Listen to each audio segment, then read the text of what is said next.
నిర్వహించిండ్రు, DS పెట్టిండ్రు. అదే DS కి 200 బిఆర్ఎస్ ప్రభుత్వంలో తీసుకుంటే మీరు 1000 రూపాయలు వసూలు చేసిండ్రు. మళ్ళీ మీరు మా మీద ఎందుకు ఈ కపట ప్రేమ చూపుతున్నారు? నిరుద్యోగులు అంటే మీకు ఎందుకు ఇంత వివక్షత అని నేను అడుగుతూ ఉన్నా. బల్మూరు ఎట్టుపోయిండు, బల్మూరు వెంకట ఎట్టుపోయిండు. ఆయనకు మా వల్ల ఆయనకు ఒక ఉద్యోగం వచ్చింది.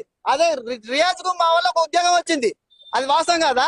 బిఆర్ఎస్ ప్రభుత్వంలో మాకు జరుగుతున్న అన్యాయానికి మీరు మా వెనక ఉండి మాకు మద్దతు తెలిపి బజార్ల పోటీ తీసుకొచ్చిండ్రు, అన్ని రకాల చేసిండ్రు.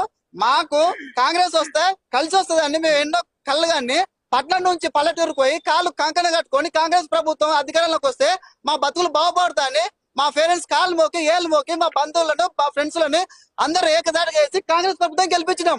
మళ్ళీ మీకు ఎక్కడ పోయింది చిత్తశుద్ధి? మా మీద ఎందుకు ఇంత వివక్షత అని అడుగుతూ ఉన్నా.